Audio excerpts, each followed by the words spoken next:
nuestro webinar de los posgrados de la Facultad de Ciencias de la Comunicación. No estamos en directo todavía. Ya, ahora sí. Hola, buenas tardes. Bienvenidos a los posgrados de la Facultad de Ciencias de la Comunicación de Uniminuto. Saludamos a todas las personas que están conectadas a través de todos estos dispositivos digitales. Y a propósito, ese es el tema de nuestro webinar. Queremos hablar un poco de la comunicación como sistema de control y, por supuesto, esta comunicación como sistema de control pasa por estos dispositivos. Bienvenidos a todos. Estamos aquí con dos de nuestros tres invitados y intentando conectar a nuestro tercer invitado, que es Germán Muñoz. Saludamos entonces a Omar Rincón. Omar, bienvenido. Gracias por aceptar esta invitación y por estar aquí.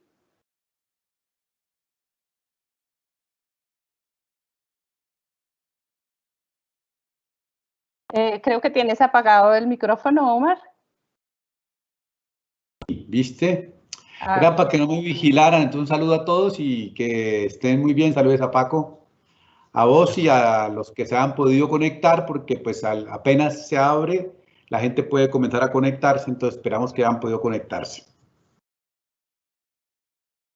Así es, vamos esperando que la gente se va conectando en la medida en que arranca en directo. Todos los que estamos aquí estamos aprendiendo cómo funcionan también estos procesos.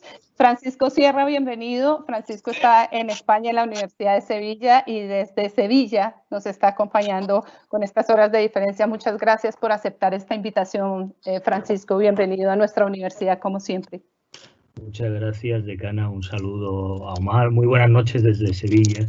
Son las 9 de la noche en la capital andaluza y un placer poder compartir con Omar y con Germán ideas sobre nuestro presente y futuro, ¿no?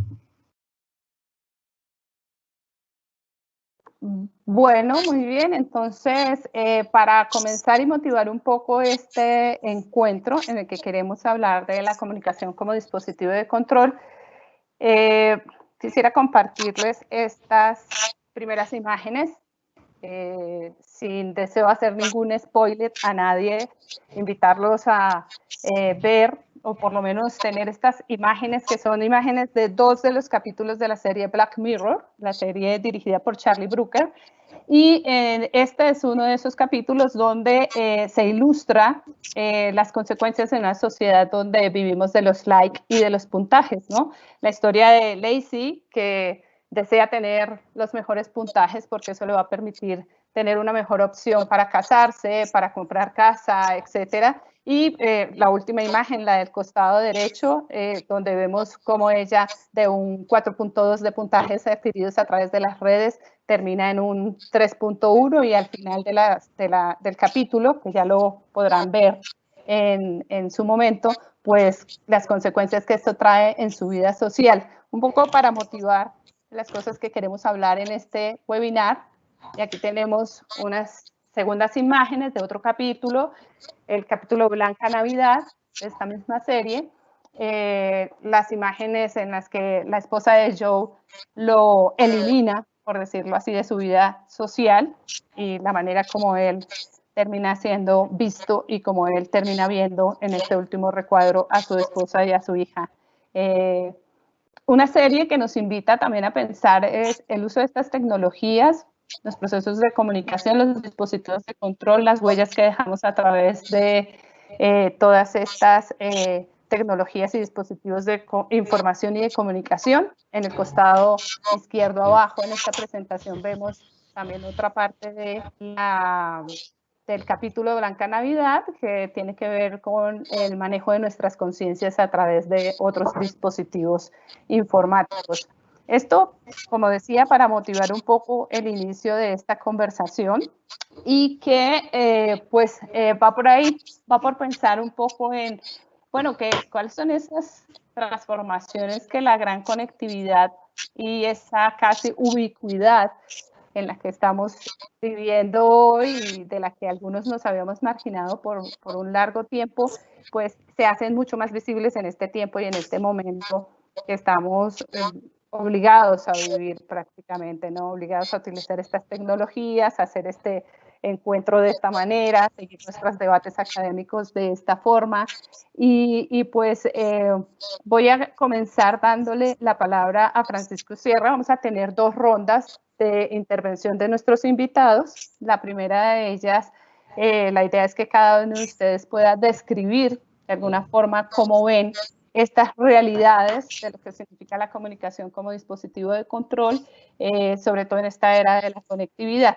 Y ya luego en una segunda ronda veremos otra perspectiva. Así que si quiere comenzamos con el profesor Francisco Sierra de la Universidad de Sevilla contándonos su perspectiva en este sentido. Muy bien, muchas gracias, Elena. Yo hablaría de 5 hipótesis exploratorias para hablar de este escenario de la comunicación como dominio en esta cultura, empezando por la experiencia, y la experiencia que estamos viviendo para hacer una crítica de la comunicación como dominio, en estas 5 tesis que voy a resumir muy brevemente, es la de estar confinados en una transformación radical, en nuestro caso de la universidad, para la enseñanza a distancia de una universidad centenaria, pero que además no tiene tradición o no tiene una cultura o hábito de trabajar con las nuevas tecnologías y modalidad a distancia. Y en ese ámbito nos vimos obligados en los últimos días los profesores de toda la Universidad de Sevilla, la segunda más grande de España, a utilizar nuevas tecnologías para impartir los conocimientos por la suspensión de las clases hasta el mes de septiembre de momento, por lo pronto. Y entre las experiencias nos tocó a algunos docentes utilizar una herramienta, Blackboard, es una herramienta privativa, y la primera hipótesis que quería formular es justamente la que señalaba en la introducción, de que de algún modo estamos viviendo en una época que podemos llamar la sitúa ante la necesidad de hacer una reflexión en términos de biopolítica y de cuestionar algunos de los elementos que estamos viviendo en esta situación de confinamiento, en la que la tendencia a depender de las tecnologías es mayor, si cabe, que en la llamada cotidianidad normal. Pero hablar de confinamiento y de biopolítica plantea un elemento, utilizando la metáfora de Black Mirror, de este mundo, de este espejo negro en el que no hay reflexividad, en el que no podemos pensar más allá de la tecnología, por tanto de un presente dominado por esta biopolítica. Es un poco un juego de palabras con la propia idea de Blackboard, esta plataforma privativa que nos ha obligado el rectorado a utilizar en la Universidad de Sevilla. Y es justamente lo que no explica este universo tecnológico, que es la caja negra. El pensamiento moderno, occidental, positivista, gusta mucho de las cajas negras y reniega de la caja negra. Y la caja negra, en este caso, básica, que ilustra que a la vez que se ha dado el confinamiento y la gente no se puede mover, la dependencia de las telecomunicaciones con estos dispositivos no nos explican algo básico, es quiénes son los propietarios de estas tecnologías. Es decir, en términos de economía política de la comunicación, ¿qué nos está pasando a través de estas redes que hay que recordar que están concentradas, que tienen propietarios y que también marcan unas formas de interactuar o de manejo de la información que afecta gravemente? El hecho de que no tengamos en la Universidad de Sevilla software libre, sino una plataforma Blackboard privativa, no solo limita el hecho de que la gran parte, la mayoría de la humanidad se esté conectando por Teams, por Zoom, por Blackboard, por estas herramientas que tienen una procedencia, una estructura de propiedad y una forma de control con un origen y por tanto también con una cultura que se transfiere o que se proyecta a través de estas tecnologías, es la caja negra que deberíamos empezar a plantear en este mundo Black Mirror. Es decir, la ausencia de reflexividad sobre quiénes son los propietarios de estas herramientas y cómo se proyecta esa difusión de las innovaciones en la que en una situación de confinamiento empieza a ser central para nuestra convivencia y para nuestro desarrollo. Señalaríamos una segunda hipótesis, fundamental también para pensar este escenario de desarrollo que estamos viviendo, que la podríamos denominar en este sentido la hipótesis básica de la libertad informativa en cuanto a las condiciones que son estructurales y que tenemos que conocer, también las posibilidades que plantea el desarrollo y, de algún modo, desnaturalizar un proceso que viene siendo muy popular, la idea de las fake news, y que haríamos una enmienda a la totalidad en el sentido de cuestionar hasta qué punto existen las fake news, ¿no? Primero, si lo analizamos desde el punto de vista de lo que algunos denominan el capitalismo de plataformas digitales y que asignan básicamente a las redes sociales la posibilidad de la proliferación de este tipo de formas de manipulación informativa. Si uno hace una historia de los medios y de la comunicación, descubriría que las llamadas fake news, que la desinformación y la manipulación informativa se ha dado ampliamente en los medios periodísticos, en los medios mainstream, en los medios convencionales de la información, mucho antes, con mayor intensidad, con mayor constancia, de manera regular, en esos medios llamados periodísticos, mucho más que en las redes sociales. Pero pareciera que con las redes sociales, y ha habido debates interesantes, por ejemplo, con la pandemia en España, hubo una polémica con una pregunta del Centro de Estudios Sociológicos sobre si era necesario regular la desinformación y los bulos porque estaban afectando al orden público, a de algún modo no cumplir las reglas de confinamiento por razones de salud pública, y esto plantea esa confrontación entre los medios de información como que fueran fiables y las redes sociales como un espacio no regulado y que proliferan los bulos, la desinformación, las fake news como si fuese algo espontáneo o natural. Viendo los antecedentes del modelo de propaganda, desde la guerra del Golfo a Libia, Siria, Venezuela, Colombia o el golpe de Estado que ha habido en Bolivia, llegaríamos a una conclusión bien distinta. Las redes, por supuesto, que tienen formas de desinformación y manipulación, pero los medios periodísticos más y con mayor intensidad, si cabe, a este respecto. En este contexto, la tercera hipótesis que nos debería preocupar es justamente cómo se están utilizando esas redes digitales. Hay datos de un estudio reciente que se ha hecho en España en el que se constata que de 4 de cada 5 usuarios reciben falsas informaciones a través de la red. Conocemos la experiencia en el caso europeo de Steve Bannon, el asesor de Trump, y de Moveman, este proyecto de la extrema derecha, en el que han penetrado no solo por WhatsApp, que es en el 70% de los casos el espacio de mayor proliferación de fakes, sino en nuevas redes en las que están participando activamente incluso como accionistas como TikTok. Es decir, estamos hablando de una nueva guerra, la llamada guerra híbrida, guerra irregular en las redes, en las que se siembra un malestar que afecta a la confianza de la democracia, a la propia credibilidad de los medios periodísticos, a la radicalización de posiciones antagonistas en el espacio social, instaurando una suerte de sentido común hegemónico, de ideas políticamente correctas que la población replica, entre otras razones porque, como explica la teoría del rumor, cuando las fuentes son muy concentradas, no hay canales de expresión ciudadana y la ausencia de pluralismo interno es notorio, normalmente el grado de credibilidad que da la gente a informaciones, por disparatadas que sean, que le llegan por cualquier conducto, más aún si es personalizado, como el WhatsApp, adquieren una mayor credibilidad.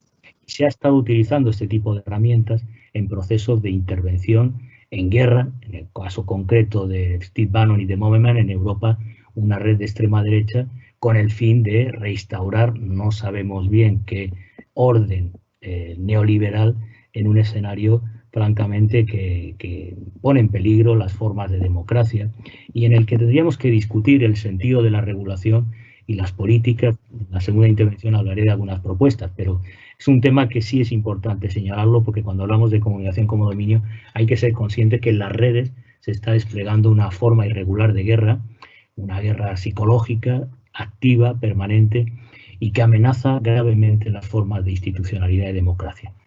Cabe decir que además también la credibilidad del periodismo se ve agravada por un contraste, primero, porque muchos medios periodísticos están dando espacio y difundiendo estos bulos y en segundo lugar por la crisis de desgaste de credibilidad de mediadores en un escenario que tiene que ver ya con la revolución digital. Los cambios en lo digital están afectando los modelos tradicionales de producción informativa, de organización de los medios y de los propios mediadores en su rol social.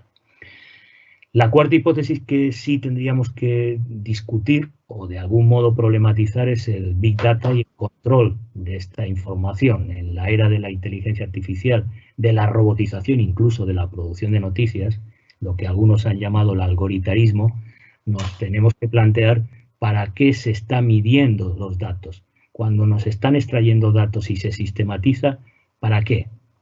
Hay un gran filósofo, sociólogo español ya fallecido, Jesús Ibáñez, que siempre señalaba que uno mide para tomar medidas. Si alguien está explotando los datos es para establecer estrategias de marketing, de control, de algún modo, de manera no democrática, de fiscalización y de poder. Si la información es poder, el Big Data es la concentración extrema de poder, donde no hay regulación, a pesar de que hay datos y leyes de la transparencia en muchos países, pero en cuanto a este manejo, llama la atención que los debates, por ejemplo, en la prensa internacional sobre Rusia, el caso de Ucrania, el caso de China, las elecciones estadounidenses, se pone el énfasis casi siempre en los gobiernos y los estados, pero quien más tiene datos y controla esta medición puntual y de manera extensa el espacio y a lo largo del tiempo es básicamente las grandes corporaciones de los GAFA. Empezaba antes con la economía política. En la primera hipótesis, la caja negra, que nadie explica es quiénes son los propietarios, en este caso, quiénes están explotando los datos. No son los estados fundamentalmente. Ha habido un desplazamiento de los años 80 de los sistemas de información pública a las grandes corporaciones y hoy día los GAFA, grandes compañías como Amazon, como Google, como por supuesto Microsoft o Facebook, tienen un control casi absoluto en el que está en juego la propia tragedia de los comunes. Si la comunicación es la ciencia aplicada a lo común, pues tenemos un sistema informativo en el que lo común y la información pública está siendo expropiada y privatizada por grandes corporaciones, que actualiza incluso algunas hipótesis que tenía un gran crítico de los medios canadiense, Dallas Smith, que inició los estudios de economía política, y él señalaba que, bueno, que lo que venden los medios no es espacio y tiempo para la publicidad, lo que venden los medios es a la gente, a la audiencia, a los paquetes. Hoy queda muy claro que el control de la comunicación pasa por nuestros propios datos personales. Tenemos regulaciones que podríamos calificar de decimonónicas en cuanto a manejo de información, privacidad, transparencia, y tenemos un problema grave en este sistema de Big Data, en la inteligencia artificial, que es la tecnocracia extendida de informáticos, programadores, que dominan, clasifican, establecen jerarquías y formas de acceso a la información sensible o sustancial, que colaborativamente, de manera complementaria, son extendidos gracias a los sistemas de videovigilancia, lo que algunos denominamos la hipótesis Echelon, una red de espionaje. Tienen un fabuloso ensayo del profesor Armand Matelar, Un mundo vigilado, que reconstruye esa amplia historia desde la segunda posguerra mundial hasta nuestros días para conocer los sistemas de videovigilancia global que se han extendido y que se han acentuado con el Big Data de manera notoria.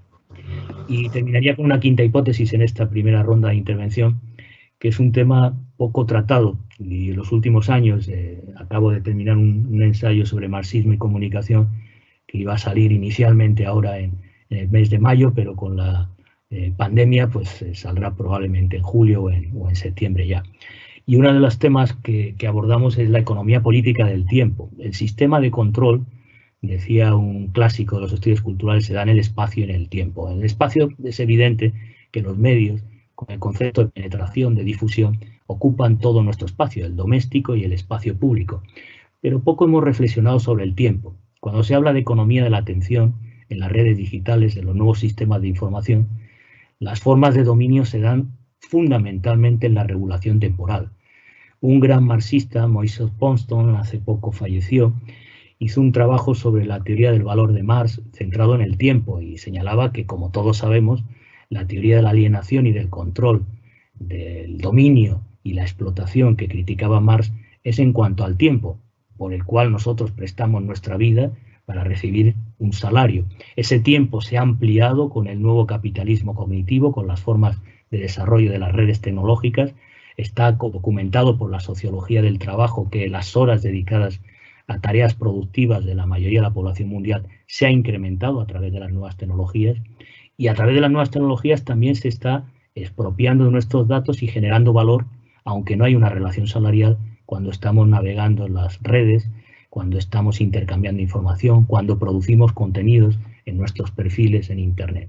Decía irónicamente un colega de aquí de la Universidad de Sevilla que uno no tiene muy claro si hoy día es profesor, investigador o productor de aplicaciones, de formularios y de señales y sistemas de información de plataformas digitales que no son propias, son ajenas en la mayoría de los casos. Pero este tema de la economía política del tiempo es importante, porque el control de la comunicación, en este caso, tiene que ver con la colonización de nuestro tiempo y nuestro espacio, y con el trabajo de captura de toda la creatividad, de todo el trabajo vivo que desempeñamos a través de las redes, en las que no hay una relación salarial, pero sí hay una producción de valor y sobre todo hay una expropiación del tiempo. Cada vez dedicamos más tiempo a actividades de intercambio en estas plataformas y menos a otro tipo de consumos culturales o de reproducción social, la familia, las relaciones sociales, interpersonales. Y es un elemento que algunos colegas, como el profesor Vicente Romano, trabajó sobre el tiempo desde una perspectiva marxista, y en este ámbito sí habría que problematizar de qué manera nuestras relaciones mediatizadas por las tecnologías están controlando nuestra vida cotidiana, en parte colonizando el tiempo de vida como un tiempo de producción de valor en este nuevo horizonte. ¿Hay alternativas sobre este escenario? Bueno, luego en la segunda ronda de intervenciones sí formularé algunas propuestas, pero estas 5 hipótesis que son exploratorias, que a modo de introducción pedagógica sirven para problematizar cuestiones sustanciales, pues conectarían el tiempo de nuestra cotidianidad con esa caja negra de los GAFAM, de las grandes compañías productoras de software y de hardware, y que de algún modo fiscalizan la actividad económica, más del 80% de la actividad económica centrada en esta gran revolución que es la revolución digital, que tanto ha transformado nuestro sistema de información. Lo dejo ahí y después retomamos algunas ideas al respecto. Pues muchas gracias, Francisco, por estas 5 hipótesis que abren un panorama bastante amplio como nos habíamos propuesto con este tema de la comunicación como sistema y dispositivo de control. Vamos a escuchar ahora el punto de vista del profesor Germán Muñoz, que ya está con nosotros. Germán, muy buenas tardes, bienvenido. Germán es director de nuestra maestría en Comunicación y Educación en la Cultura. Muy buenas tardes. Y Germán, estamos en nuestra primera ronda de presentar o mostrar un poco cuáles son las realidades que tenemos frente a esta perspectiva de la comunicación como sistema de control. Bienvenido, buenas tardes.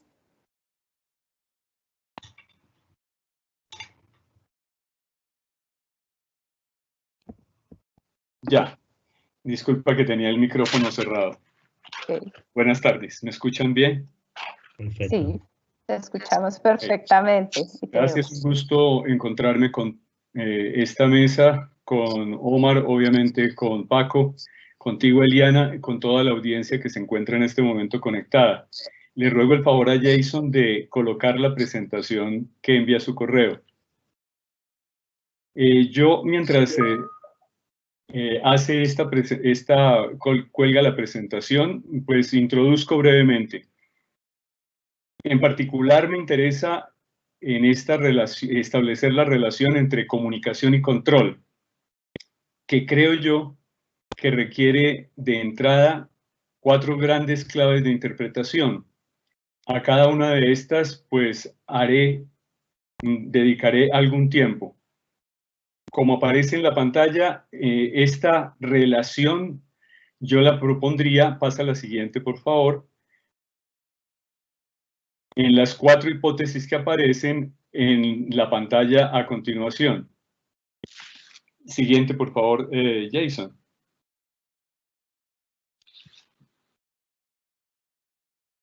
Gracias. Estas son las 4 grandes hipótesis, no, la anterior por favor.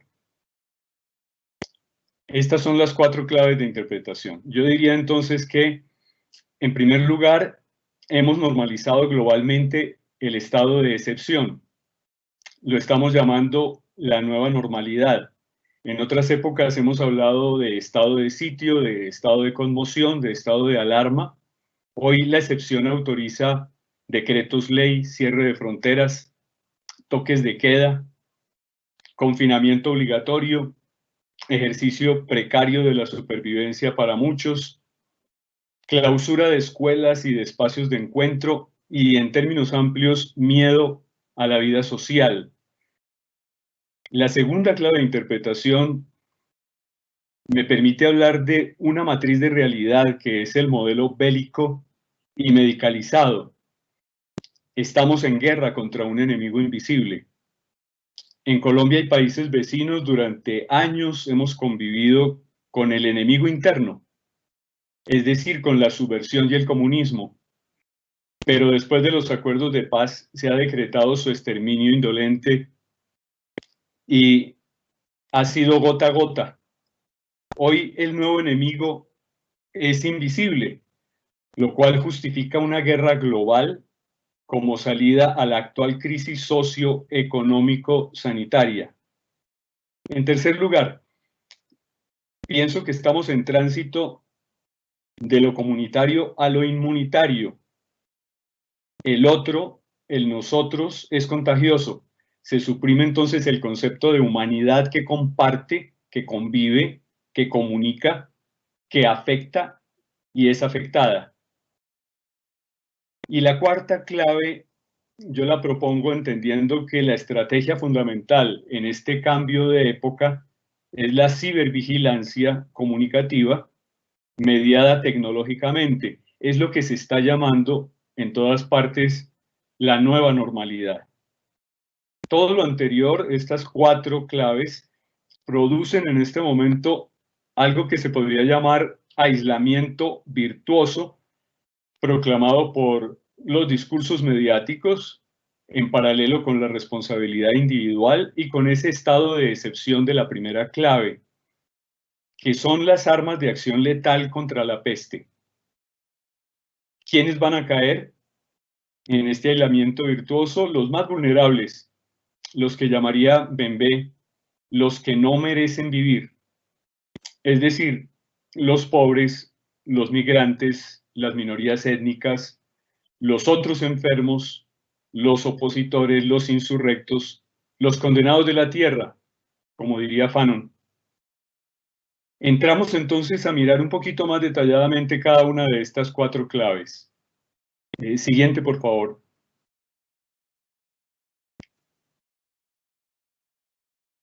La primera, yo la leería en términos de una propuesta que, en términos de Néstor García Canclini, se llamaría justamente desciudadanización.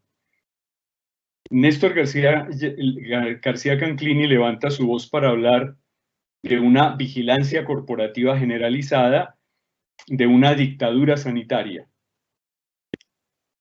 En el mismo tono, Ignacio Ramonet alerta que hace apenas unas semanas decenas de protestas populares se habían generalizado a escala planetaria, de Hong Kong a Santiago de Chile, pasando por Teherán, Bagdad, Beirut, Argel, París, Barcelona, Bogotá.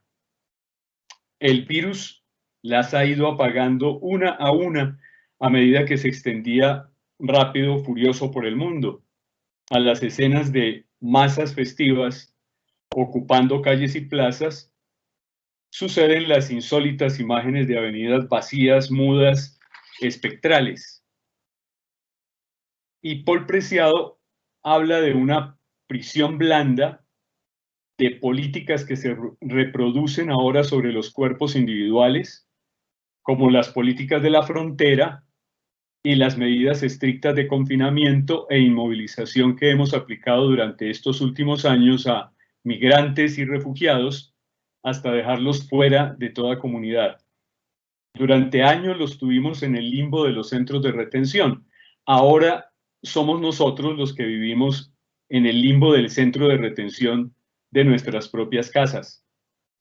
En palabras de otros pensadores, se escucha que el lugar de los ciudadanos en la globalización fue diluyéndose a medida que hemos empoderado a los gigantes de la electrónica, los que ya nombró antes Francisco, Google, Apple, Facebook, Amazon, a quienes hemos entregado nuestros datos para que los revendieran y nos controlaran. La cancelación de la ciudadanía se extrema en la pandemia.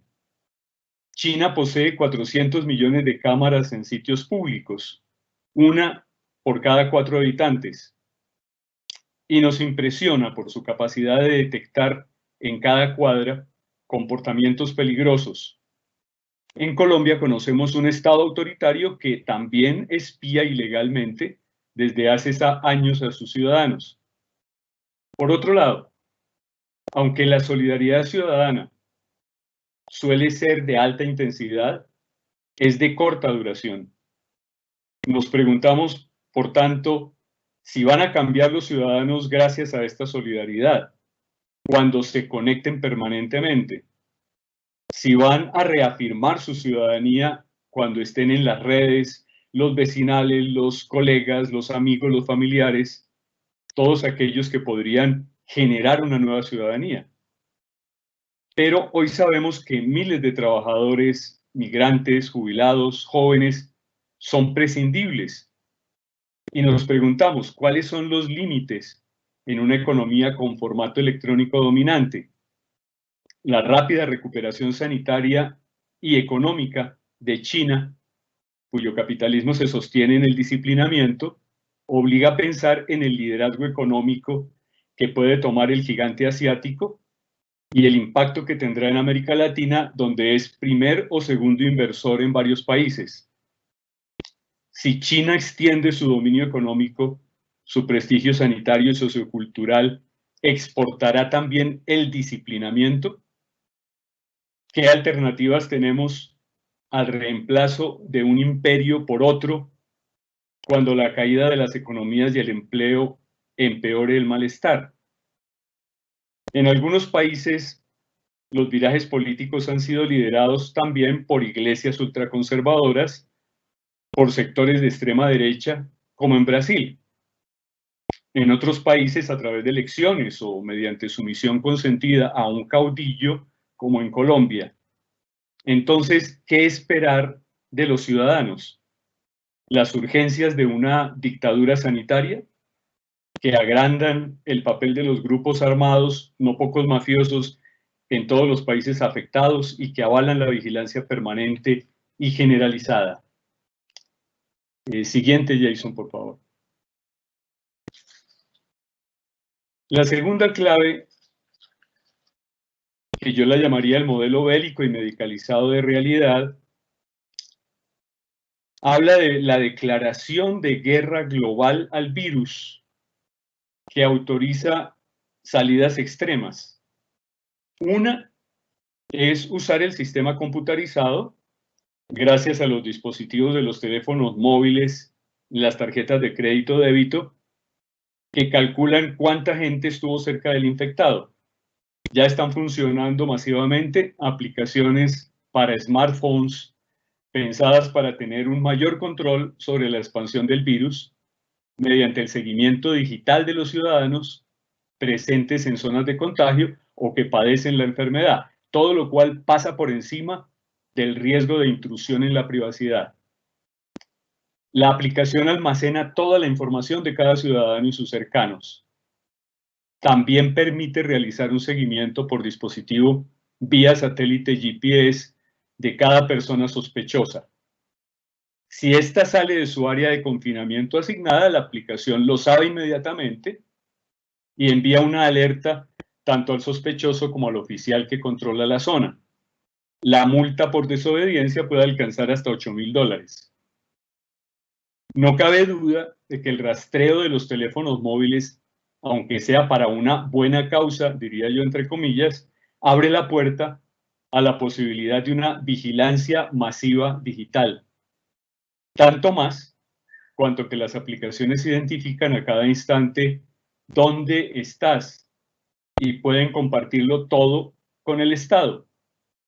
Cuando pase la pandemia, esta será la nueva normalidad. El Estado accederá también a los expedientes médicos de los ciudadanos, a otras informaciones que hasta ahora están protegidas por la privacidad. La vigilancia sanitaria será la excusa para controlar mejor la sociedad, como ya lo hace el ejército colombiano con periodistas, sindicalistas, defensores de derechos y opositores.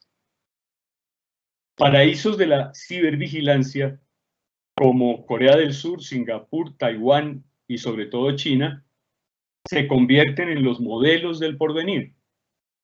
Sociedades en las que impera una suerte de panóptico global, en donde la intrusión en la vida privada y la hipervigilancia tecnológica se han convertido en algo habitual. Preocupa mucho entonces que en una reciente encuesta de opinión en Europa, sobre la aceptación o no de una aplicación en el teléfono móvil que permita rastrear a los infectados por el coronavirus, mostró que el 75% de los encuestados estaría de acuerdo.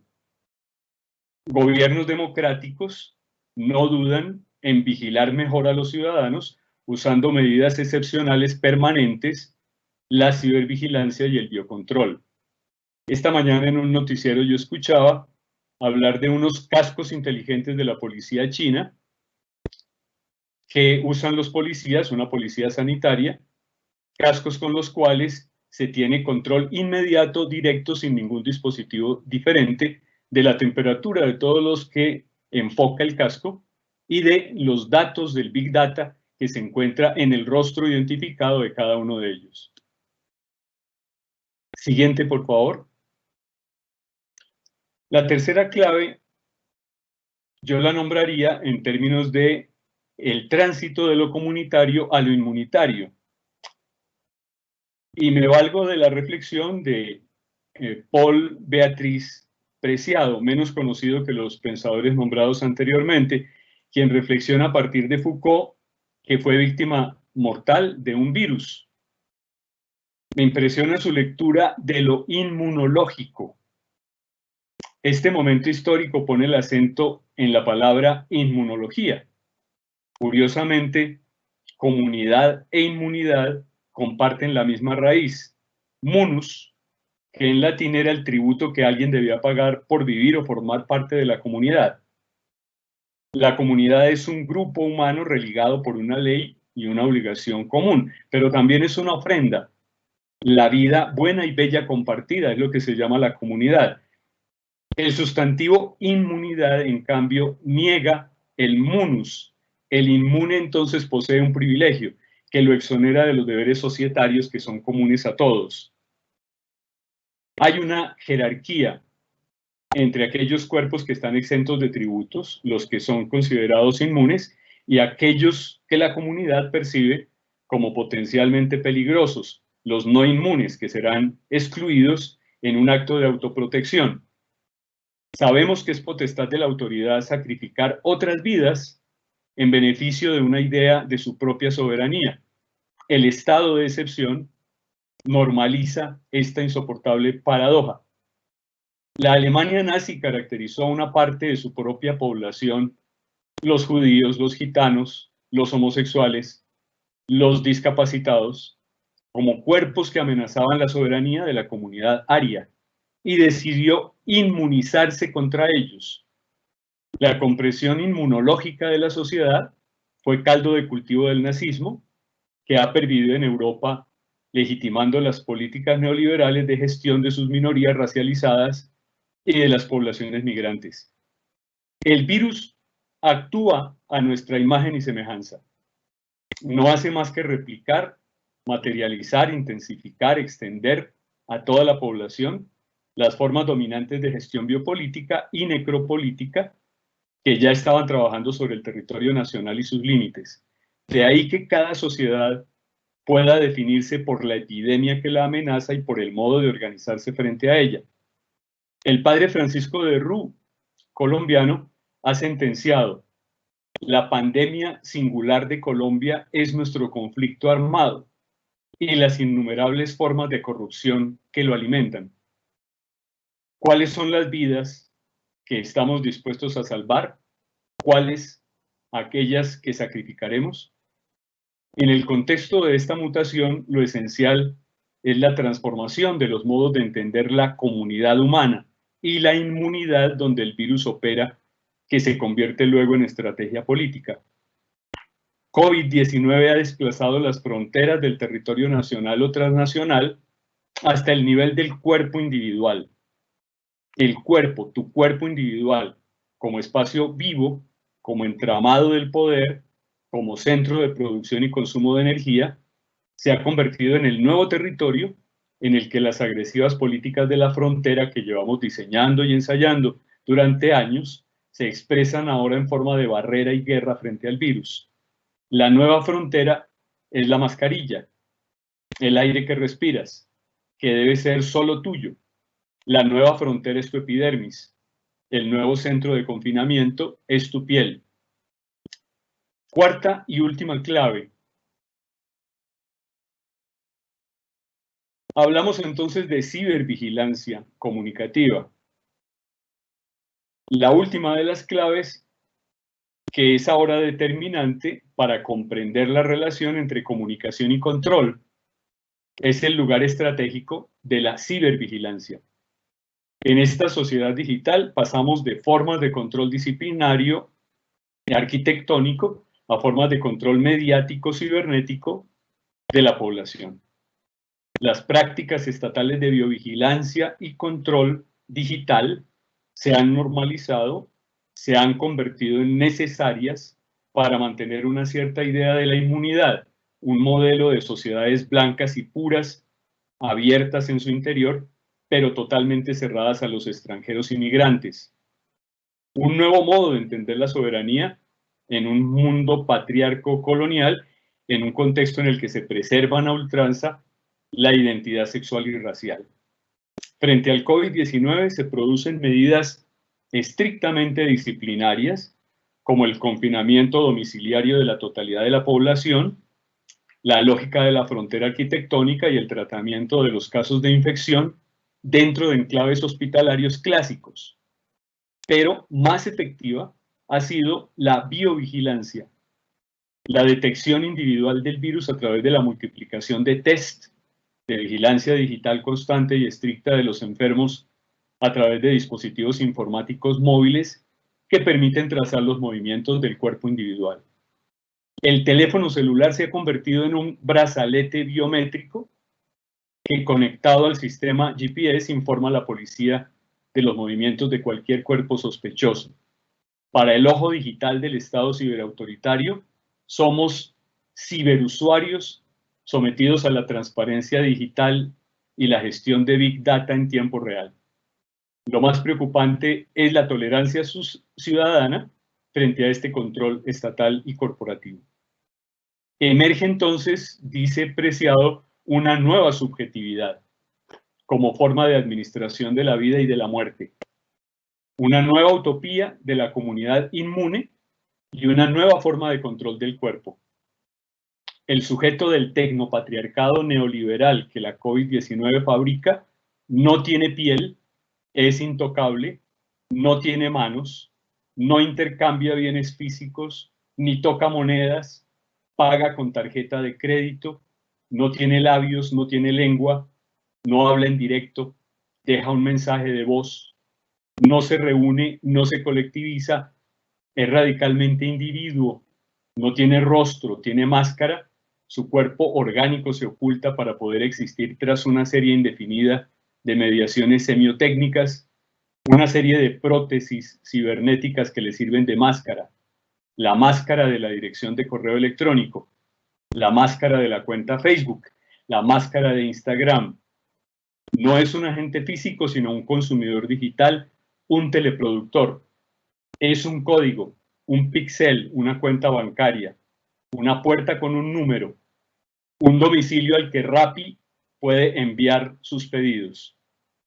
En este escenario, se vuelve urgente inventar estrategias de emancipación cognitiva y de resistencia y poner en marcha procesos antagonistas, una nueva comprensión de la comunidad con todos los seres vivos, un nuevo equilibrio con la vida del planeta.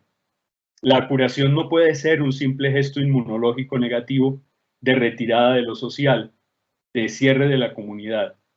La curación y el cuidado solo pueden surgir de un proceso de transformación política.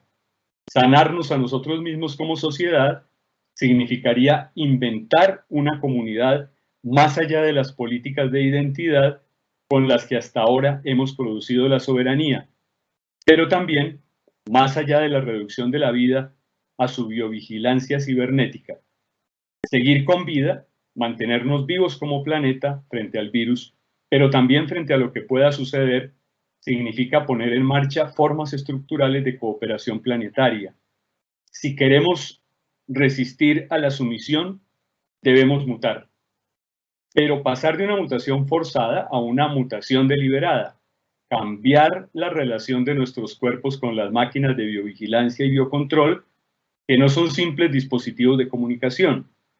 Tenemos que aprender colectivamente a alterarlos y a desalinearlos, decir no a la descolectivización y al telecontrol. El tiempo y la fuerza del encierro son para fortalecer las tradiciones de lucha y resistencia minoritarias que nos han ayudado a sobrevivir hasta aquí. Última diapositiva y con esto ya cerré.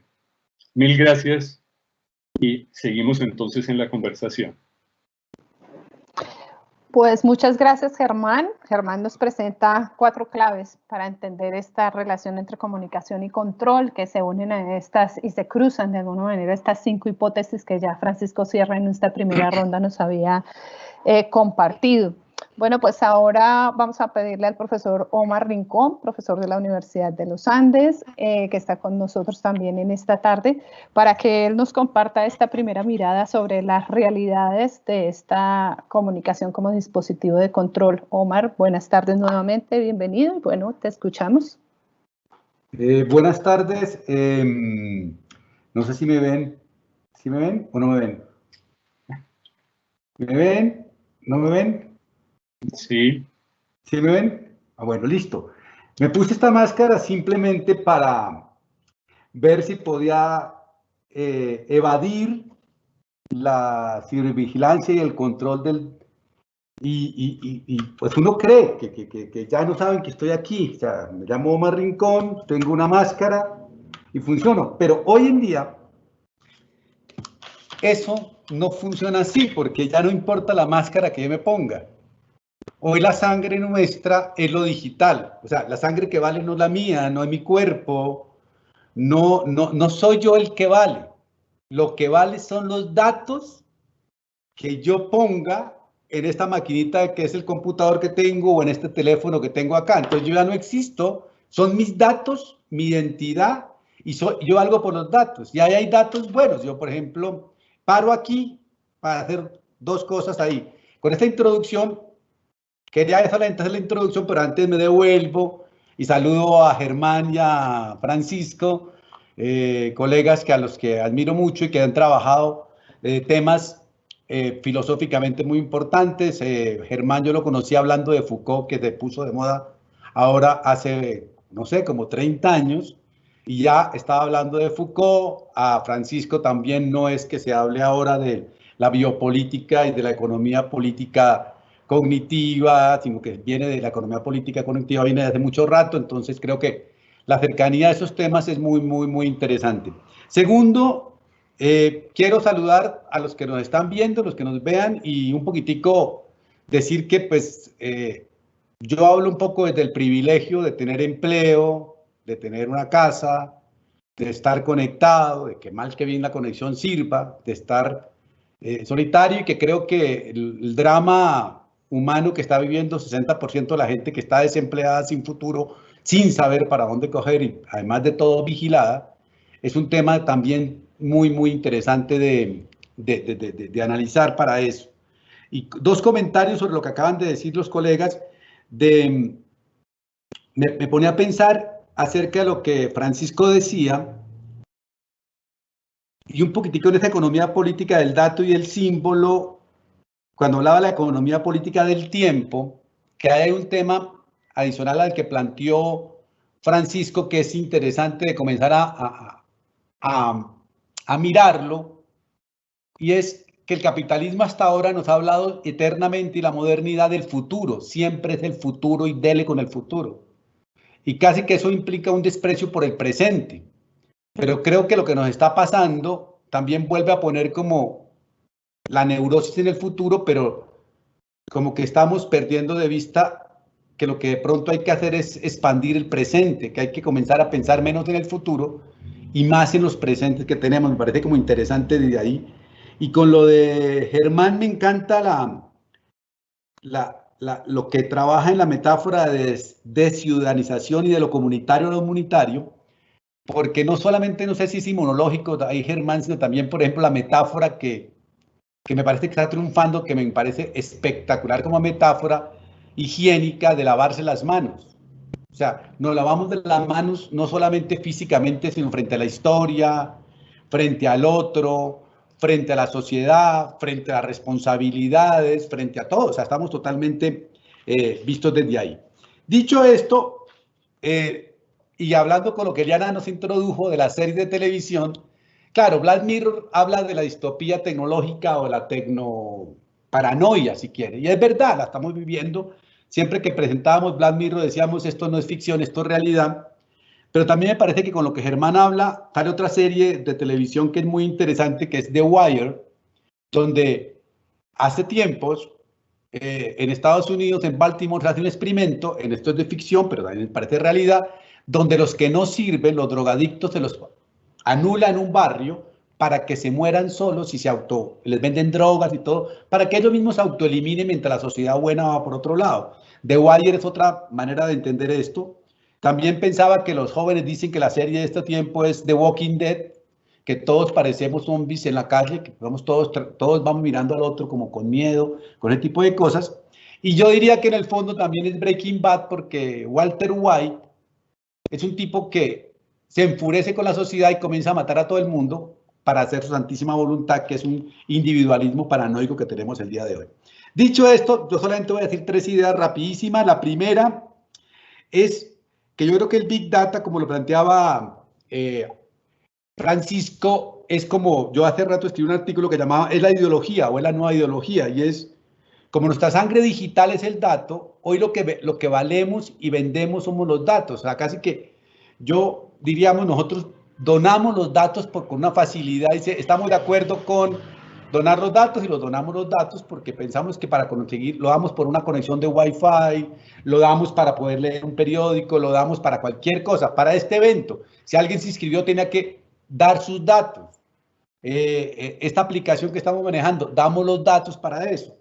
Pero lo que yo decía es que hay datos que uno tendría que poderle decir cuando le preguntan, ¿me autoriza el uso de sus datos? Decir, no, se los vendo.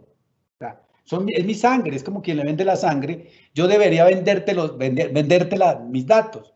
Pero que hay datos buenos y datos malos. Por ejemplo, los datos míos son malísimos. Yo consumo muy poco, ya estoy viejo, me va a morir pronto. En cambio, un dato de un joven de 18 años es una riqueza maravillosa. O sea, ese dato vale mucho.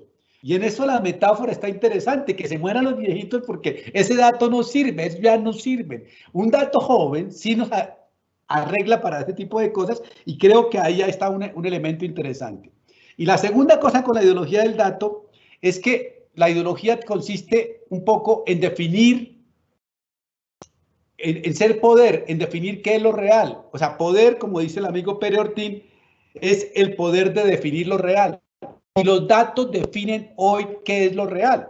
O sea, lo real no es lo que todos creemos, sino lo que el dato defina. Entonces tiene un poder de definición que define el real, y al definir el real es su capacidad poderosa que tiene para eso. Y no solamente para un elemento conservador o para un elemento electoral para eso. Es como la primera cosa sobre el dato que me pareció interesante. Lo segundo que me pareció interesante también fue cuando arranca Francisco, el nombre de la charla es la comunicación como dispositivo de control. Y Francisco arranca diciendo la comunicación como dominio. Y es interesante porque sí, ¿verdad? ¿Será que es un dispositivo, es un dominio? Tenemos el dominio.com, el dominio.co, el dominio, o sea, la comunicación como dominante de todas las metáforas sociales. Es increíble el poder de la comunicación. O sea, Germán, Francisco y yo que trabajamos en comunicación como que estamos en el top porque todo el mundo cree que la comunicación define todo. O sea, nosotros somos los reyes de todo. Hay fake news por culpa de nosotros, la comunicación. Hay paranoia porque culpa de la comunicación. Hay una guerra como la que habla Germán porque la construimos comunicativamente. O sea, el dominio del mundo no está hecho ya solamente de datos, sino de una estrategia de comunicación o de un diseño comunicativo que no sabemos quién hace, pero que aparentemente hace parte de esto. Y eso hace que, por un lado, tengamos 3 cosas que son espectaculares. Una, lo que yo hablo, Germán, Francisco, que no va a decir, ¿quién es el que tiene el dominio.co? Pues Google, Facebook, Amazon, Netflix, ellos son los que tienen el negocio de ese dominio. Segundo, Los políticos. ¿Quiénes son los generadores de fake news? Los políticos. O sea, de alguna forma estamos culpando a las redes, como decía Francisco, o a los medios. Los podemos culpar de hacer los medios de comunicación mal su trabajo. Pero los centros de contaminación de fake news son los políticos. Es Mr. Trump, Bolsonaro, Duque, todos estos son sujetos que están preparando arsenales de fake news y que pues, de alguna forma el mal periodismo deja pasar, de acuerdo, pero que de alguna forma son los políticos los generadores de eso. Y tercero, ¿quiénes son los impactados con esta manipulación, si quieren, del fake news y del big data y todo ese tipo de cosas? Ya ahí divido la sociedad en dos. Yo creo que la sociedad se divide en las redes digitales entre los jurásicos, que soy yo, por ejemplo, mucha gente, que creemos en las fake news y discutimos de las fake news y como dice cualquier joven, las fake news hoy su sitio predilecto es Facebook, pero Facebook es el lugar de los tíos, de las tías, de los papás, de Jurassic Park. O sea, los que estamos aterrados con las fake news somos Jurassic Park y estamos dispuestos a formar, ahora queremos meter, y en eso Germán, ojalá no se pueda hacer eso, pero que quieren meter que ahora el profesor también eduque digitalmente. O sea, eso sería el ignorante educando al otro, a niños, para defenderse de las fake news. Los que tenemos que defendernos de las fake news somos nosotros, no los jóvenes y ese tipo de cosas. Entonces, de alguna forma, creo que también los jurásicos, jurásico hablo, hippies, ONGeros, profesores, diplomacia internacional, hemos construido un enemigo que nos parece, pero porque nos dejamos influir para nosotros. Y tercer punto es tenemos que estudiar a los nativos digitales, y aquí hay un tema súper interesante que arrancó por ahí Francisco, pero también le ha tocado a Germán, que ha estudiado mucho más eso que yo. Esto que voy a decir es hipótesis, porque Germán sí ha estudiado a los jóvenes verdaderamente. Y yo creo que a los jóvenes, a los nativos digitales, a los adolescentes, sí les gusta estar en las redes, sí les gusta el mundo digital, pero para construir su vida social, para construir su estilo de vida, para construir su mundo. Pero no quiere que ahora nosotros nos metamos allá a educarlos. O sea, eso sí es como que no. No se metan acá a educar. Nosotros nos están diciendo, no quiero prender la cámara, no quiero participar, no quiero hacer un meme, no quiero hacer un YouTube, no quiero hacer eso. Eso yo lo hago para mi vida de socialización, para mis rituales, pero no para que la educación entre a eso. Para la educación quiero volver al escenario normal de socialización que es la universidad, la escuela o el colegio, que como decía el profesor Carlos Vasco en Colombia, a todos nos gusta ir al colegio o a la universidad, lo que no nos gusta es entrar a clase. La clase es un peaje para socializar, para amar, para emborracharse, para bailar, para perder el tiempo, para engañar padres, para todo ese tipo de cosas. Entonces, lo que sí hay que pensar es que estos jóvenes, que yo los llamo los nativos digitales, y nosotros somos Jurassic Park, ellos son zombies. Son hijos de Walking Dead. Van felices detrás de la pantalla diciendo que son muy vivos. Ellos son muy sabios en cultura digital, son muy sabios en festividad, en alegrías, en muchas cosas, son brillantes. Y además, como dice Barico, ya no creen en nosotros. Una de las cosas es que el mediador de hoy, que tendríamos que juntar estos dos con los dos discursos de Germán y de Francisco, que dice Barico que Google es el mediador hoy, es un algoritmo que no sabe nada. El oráculo de hoy es Google, que no sabe nada. Su sabiduría depende de los clics individuales. Es una masa colectiva la que decide que eso es interesante. Entonces el mediador llamado profesor, padre, periodista, cura, ya no tiene ningún significado. Entonces, comprendiendo ese universo, creo que a ellos les afecta menos las fake news, saben protegerse más, son más infieles, son más promiscuos, son una cantidad de cosas que pueden defenderse. Y concluyo con una cosa. Entonces, en este escenario, ¿qué es lo que yo creo que nosotros podemos aportar? Yo creo que lo que nos toca a nosotros los jurásicos, en estos contextos de estos jóvenes nativos digitales y de este momento actual, es un poco lo que estamos haciendo en estas conferencias, y es aportar nuestro grado de criticidad que tenemos. O sea, de la modernidad nos queda. Nosotros creemos que son chéveres. A mí me encanta ser moderno, me gusta el pensamiento crítico, me gustan los derechos humanos, me gusta la democracia, me gusta la ciudadanización de la sociedad, me gusta la secularización de la sociedad, me gusta el pensar diverso. Creo que eso es nuestra cultura, pero tenemos que entrar en diálogo con la otra cultura, porque si no estamos construyendo dos mundos. Uno de Jurassic Park, donde tomamos decisiones nosotros, y otro de los zombies que van por aparte de nosotros. Muchas gracias. Muy bien, muchas gracias, Omar, por tus aportes en esta primera ronda, un poco para entender esa realidad. Parece ir paralela entre los que somos un poco jurásicos, como dices tú, y los nativos digitales, que es bien cierto lo que dices, nos vemos hoy abocados a una realidad, y es que estos espacios de socialización y de compartir, que son los espacios digitales, no son realmente los más deseados por los nativos digitales para los procesos educativos. Bueno, yo quisiera como dar un espacio aquí, si hay entre ustedes tres algún tipo de interpelación que se quieran hacer con lo que acaban de compartir. Si quieren alguno de ustedes preguntarse algo entre ustedes, y quiero compartirles que nos puede servir de entrada ya luego a la siguiente ronda, algo que nos han puesto dentro de los chats, donde la gente que nos está acompañando, donde tenemos en este momento 190 personas que están siguiendo por la plataforma este webinar, quieren hacer preguntas o quieren dialogar o hacer alguna interpelación a nuestros invitados. Entonces, no sé si inicialmente alguno de ustedes quiera refutar, controvertir, reafirmar o sumar algo más a lo ya dicho sobre estas realidades. Bueno, aquí estamos bien. Tienes cerrado el micrófono, Francisco.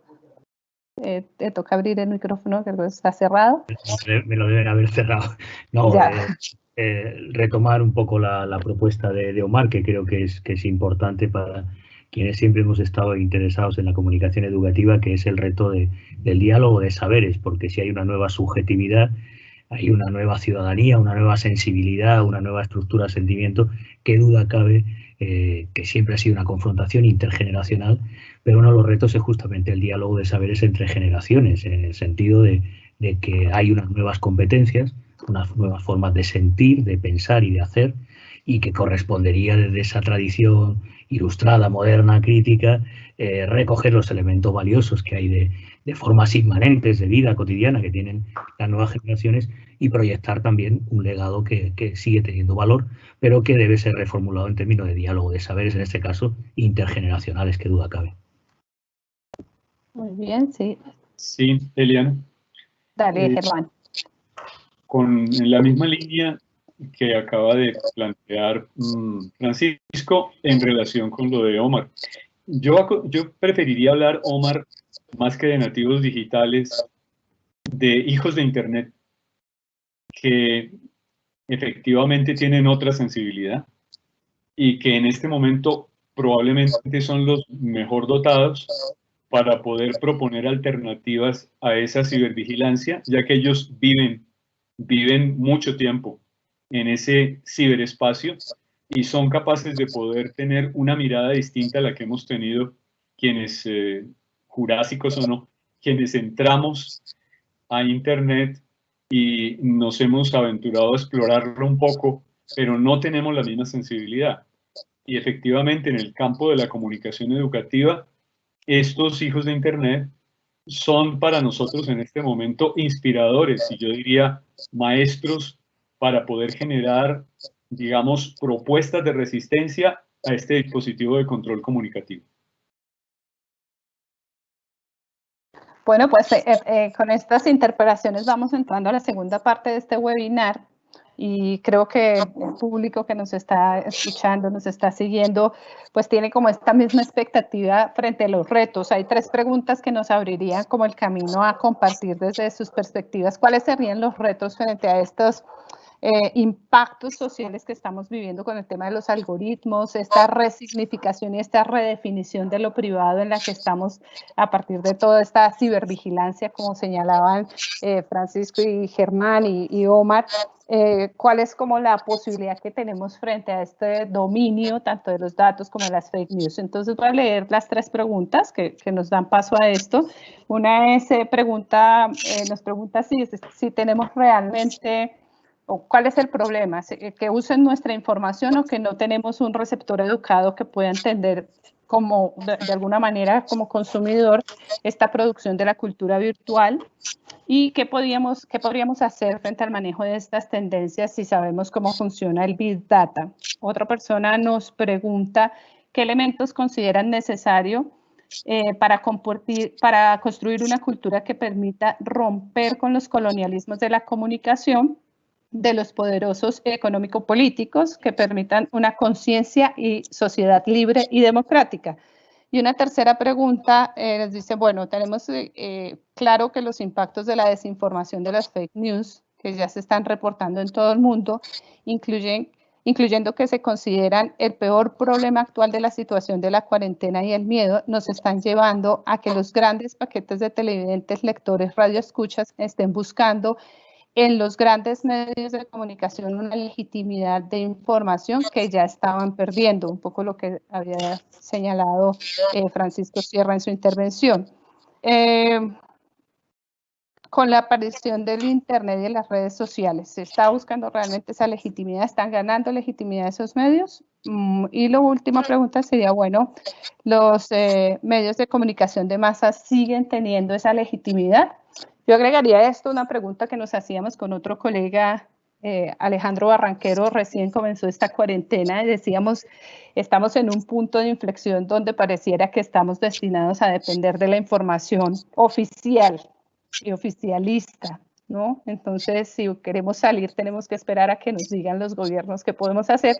Y digamos que nos preguntábamos qué tan riesgoso es para nuestras sociedades, nuestros derechos humanos, nuestros derechos civiles, la dependencia frente a esa información oficial y oficialista. Bueno, entonces vamos a mirar esta segunda ronda con unos ojos un poquito más esperanzadores de frente a esto que podríamos hacer.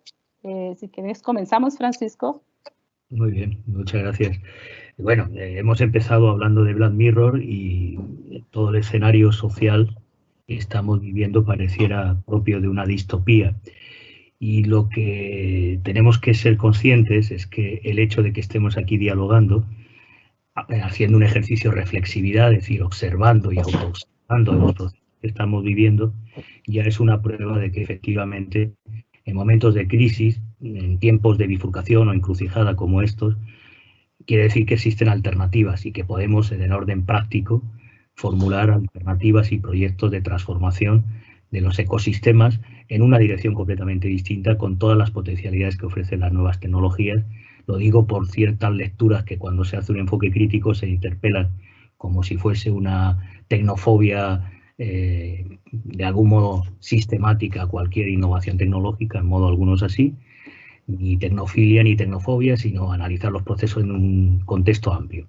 Y esto implica, en primer lugar, reformular esta economía de la información que tenemos por una ecología de la comunicación. Voy a retomar la etimología que hacía Germán del munus, de esta lógica del don que debiera prevalecer en los intercambios, en la comunalidad que presupone pensar en redes y pensar en tramas de sentido y de construcción, porque la comunicología es una ciencia de lo común. Y por tanto, sin el oikos como hogar, refugio, espacio de compartir, de construir en común, no es pensable la comunicación, sí esta economía de la información extractivista, en el que, como decía Omar, la materia prima son nuestros datos que generamos continuamente. Por tanto, una primera alternativa es que tenemos que avanzar hacia una economía social de la cultura digital, fomentando formas cooperativas, participación política activa de la ciudadanía, recuperando esa dimensión política de los sujetos, esa ciudadanización a la que hacía referencia Germán, y empezando por el control democrático de la red, en términos de proporcionalidad, de fiscalización, de protocolos transparentes, de supervisar los sistemas de vigilancia, de algún modo para garantizar democráticamente un uso, digamos, socializado de las posibilidades que ofrece la red. Y la principal amenaza aquí, pese a todos los discursos que son muy habituales, no son los gobiernos y los estados, son las grandes corporaciones que tienen esos datos. Por tanto, tenemos que evolucionar de un sistema o red corporativa a un concepto de red más social, en el que de algún modo respetemos al menos un programa mínimo de trabajo, como se hizo en Brasil con el Marco Civil de Internet durante el gobierno de la presidenta Dilma Rousseff. Buscar un sistema de redes digitales abierto a la libertad de expresión, no como ha sucedido en el caso de Brasil, de Bolivia o algunos otros, de censura permanente, o en el caso de España con la ley Mordaza, en la que se censuran páginas web y no se respetan los derechos humanos. En segundo lugar, es muy importante un gobierno multilateral, abierto y democrático. Internet, como los GAFAM, está en Estados Unidos y esto no garantiza un uso de Internet como se está planteando como patrimonio común de la humanidad y, por tanto, de una red construida entre todos y gobernado democráticamente de manera multilateral a través de la UNESCO, de organizaciones democráticas. No digo la OIT porque, como todos saben, está totalmente dominado por asesores y por los intereses de Estados Unidos junto a las grandes corporaciones de telecomunicaciones. Buscar el principio de acceso universal, de inclusión de esos sectores que, citando a Paul Preciado Germán, pues están condenados en esta agorafobia que se está desarrollando y de aporafobia combinada de espacios públicos cercados y también de exclusión de amplios sectores de población, porque en realidad, como hemos visto en Estados Unidos con la ruptura del principio de neutralidad en Internet, volvemos a una democracia censitaria, ¿no? Esa democracia de que solo los ciudadanos que tributan, que tienen por tanto capital económico, pueden hacer uso de los canales públicos de difusión de noticias, de información y de contenidos. Y aquellos que no tengan recursos suficientes están condenados a no poder ejercer la libertad de información. Y necesitamos también políticas públicas activas para impulsar la diversidad cultural que cada vez está siendo más amenazada. En definitiva, hay alternativas democráticas. Yo hablaría de 5 alternativas muy concretas. La primera, necesitamos políticas activas de comunicación. Quien dice que no se pueden regular los bulos no es verdad, se pueden regular y evitar los bulos y la falsa información que circulan en las redes. Y esto no pasa por tener una fe inquebrantable de las autoridades públicas. En esto estaría de acuerdo con Omar. Los principales generadores de información falsa no son tanto los periodistas y medios de comunicación como las llamadas fuentes oficiales. Y no hablo del ejecutivo de un gobierno como el de Trump, en general. Poderes económicos o políticos, que son los que suministran en el gobierno o en la oposición informaciones sesgadas o falsificadas directamente. Pero hay propuestas. Por ejemplo, Simona Levy y el colectivo XNet propuso una iniciativa para regular los bulos, tanto online como offline, y esta polémica como la que hubo en España por una encuesta que hizo el Centro de Investigaciones Sociológicas sobre si no sería recomendable regular en situaciones críticas de salud pública como la actual, pues hubo una reacción en cadena de los mediadores. Estaríamos de acuerdo que hay una crisis de la mediación y de los mediadores, de los periodistas, docentes, cualquier tipo de mediador, pero necesitamos regular y políticas activas porque los abusos que se están dando de manera generalizada en la red digital. Y no me refiero solo a las del Código Penal, que con ello no se resuelve todo, porque hay mala praxis tanto de los usuarios como de poderes establecidos y de grupos de presión. En segundo lugar, yo creo que es importante promover iniciativas sociales, insisto sobre todo en las sociales, que son más autónomas, de verificación. En los últimos años, en España, por ejemplo, iniciativas como Maldita Hemeroteca han sido muy útiles en la fiscalización de falsas noticias de un gobierno, por ejemplo, o de un partido político, o de un grupo empresarial, o también de los propios medios de comunicación. Entonces, este tipo de iniciativas como Maldita Hemeroteca o privadas como Neutral permiten contraponer, dado que en países como España no tenemos un consejo estatal de fiscalización de medios, ni se han desarrollado formas de autocontrol como los defensores de la audiencia, de algún modo este tipo de iniciativas que están surgiendo por la proliferación de bulos y desinformación en las redes son iniciativas que pueden contribuir a, de algún modo, quitar esa información tóxica que circula en nuestro ecosistema mediático y a despejar la calidad del sistema mediático, que es un debate a tomar en cuenta, la calidad informativa y la calidad del propio sistema en términos democráticos. La tercera, para los que siempre hemos defendido la comunicación educativa, creo que tenemos que hacer más pedagogía de la comunicación para formar a los ciudadanos en el nuevo ecosistema digital, desarrollar nuevas competencias mediáticas, ya no como receptores, que fue el debate que tuvimos desde los años 70, 80 hasta nuestros días, sino como actores y productores, porque están generando contenidos de manera sistemática que afectan a su propia realidad, no solo al aceptar utilizar aplicaciones, apps, sino en el propio intercambio de contenidos en las redes sociales. Esa pedagogía de la comunicación creo que prioritariamente debe centrarse en la digamos, dimensión política, en cómo ejercer la ciudadanía a través de estos canales nuevos de comunicación. En cuarto lugar, creo que hay que regular de manera distinta las leyes que hay de transparencia en países como España. Creo también recordar que en Colombia son leyes que llegaron muy tarde y que están pensando más en un moderno clásico de principios del siglo XX más que de la era digital en el siglo XXI. Dado que hay políticas de activismo, es decir, hay movimientos sociales que ya están trabajando cómo verificar qué uso inapropiado están haciendo nuestros datos. Son movimientos de activismo, pienso en Estefanía Milán, en Emiliano Trelé, otros colegas que están trabajando en esa línea.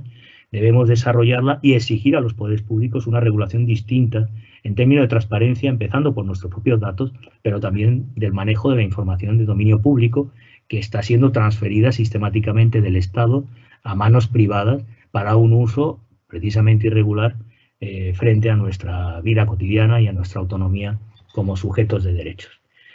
Y por último, como señalaba, creo que no podemos hablar de un sistema transparente si no afrontamos la caja negra del poder y control de la tecnología, de la economía política, de la comunicación dominante, no solo en la gobernanza de Internet, como señalaba citando el Marco Civil de Brasil, sino en términos de soberanía tecnológica. El incremento exponencial de uso de herramientas como esta de Microsoft, de Zoom, de otras herramientas como Blackboard de código privado, pues se ha traducido en una mayor dependencia tecnológica. Una de las preguntas apuntaba a cómo decolonizar la tecnología, empezando por reconocer que es una construcción cultural y continuando por señalar que tenemos condiciones a nivel local para generar nuestro software y nuestras tecnologías propias o intermedias o apropiadas, como hace tiempo se debatió en la UNESCO. Y si no hay soberanía tecnológica no podemos hablar de democracia y de autonomía, sino todo lo contrario. Este debate se ha planteado en parte en Europa, frente a Google fundamentalmente y Facebook. Han puesto sanciones por la situación de virtual monopolio, pero Europa sigue siendo totalmente dependiente de las tecnologías estadounidenses y el debate sobre Huawei con la pugna que ha mantenido y guerra comercial encubierta de Estados Unidos, de Casa Blanca con Pekín respecto al 5G, creo que va a ser definitivo. La cuestión es, desde los territorios locales, desde nuestro ámbito, hay experiencias interesantes de telefonía y telecomunicaciones comunitaria en Oaxaca con las poblaciones rurales e indígenas. ¿Cómo construimos esa soberanía? Sin ella es difícil hablar de ciudadanía, es impensable proyectar una democracia equilibrada y proporcional en un escenario que cada vez está más en manos de 5 o 6 grandes compañías. Ha habido recientemente un nuevo proceso de fusión y en ellas, toda Europa, como América Latina, África y Asia, pues estamos en situación, a excepción quizá de China, de completa dependencia y de una situación de virtual neocolonialismo más intensivo y, si cabe, mucho más concentrado, como se ha visto en los golpes mediáticos recientes. Creo que con esas 5 propuestas podríamos adelantar, de algún modo, alternativas democráticas, que las hay. Esta idea de que no se puede regular Internet es una falsa idea, un principio asumido incluso desde grupos autonomistas o anarquistas, lo que algunos denominamos anarquismo pop, porque todo se puede regular. La cuestión es cómo se regula y qué grado de autonomía y participación tiene la ciudadanía, la sociedad civil, para apropiarse de esas herramientas. Pero cuando no hay regulación, impera siempre la ley del más fuerte, que en este caso son los GAFAM y los intereses asociados con el capital financiero de estos grandes grupos. En este escenario que hemos dibujado, estas alternativas creo que pueden ser factibles y, desde un punto de vista transformador, una manera de pensar el futuro y el porvenir de acuerdo al principio de esperanza, en este caso de una comunicología posible, pensada desde el sur y pensada en términos de ciencia de lo común.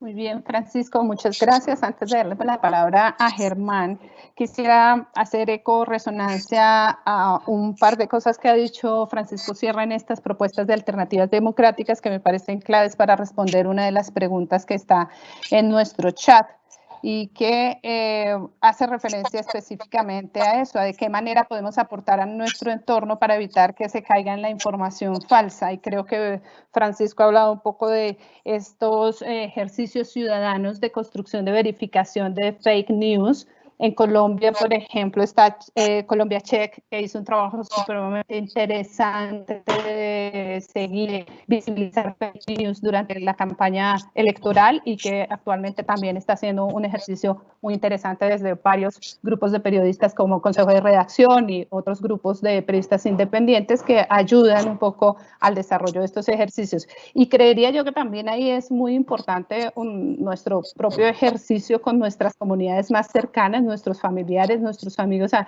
empezar a entender y a aprender a identificar los bulos, ¿no? Que es por donde más circulan estas falsas informaciones a través de los grupos de WhatsApp y demás.